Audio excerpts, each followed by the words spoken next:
everyone, welcome. It's Caroline Tran here. So today I wanted to talk to you about texture and shooting texture. So for example, shooting a white wedding dress, getting the delicate lace details or the beading details in a wedding dress, or invitation suite, letterpress, whether it's business cards or invitations, but if there's and especially if there's no color, like if it's white on white, right? And if you're shooting fitness photos and you want their muscle definition to show. So what's the best way to get texture?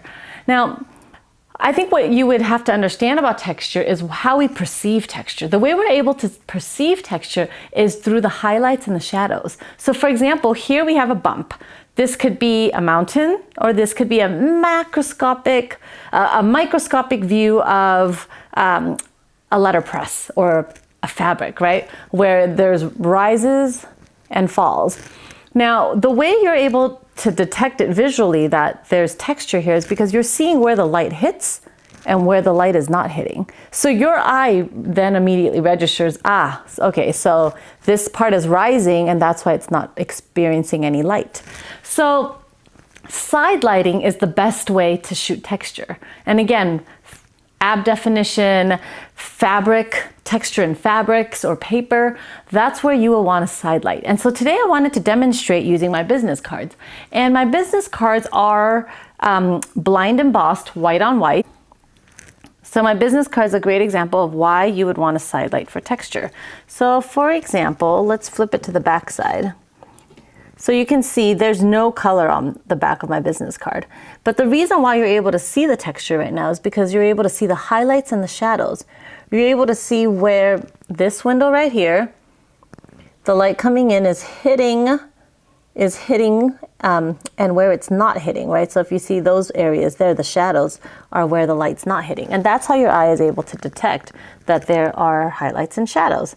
So let me give you an example. If I was to turn this completely in the shadow, you can now no longer see the details in it because, there you go, because it's all shadows, right? So, but however, if I can turn it sideways like that, look at that. So now that the light's coming in at an angle, you're able to see the texture in it versus that, right? And then if I was to turn it to entirely highlights, you also can't see it because now everything is just bright, right? So you want to see some shadows and some highlights in order to see the texture. I want you to go out there and shoot some texture, whether it's texture in a white shirt. The reason why you're able to see the texture on my shirt right now is because it's side lit, right? Versus if I turn this way, or if I turn it completely this way and you're looking at me this way. So if this is a white dress and you're trying to shoot it this way, you're just gonna see highlights. And if you're trying to shoot it this way, you're only seeing shadows. You wanna see the highlights and the shadows in order to pick up the texture. While it may not be the best light for skin, because you don't wanna see texture in skin, it is great light for shooting texture on fabrics, papers, or even just body definition. So go out there and I wanna see what you create with texture. And remember to hashtag CT Lighting Challenge so I can see.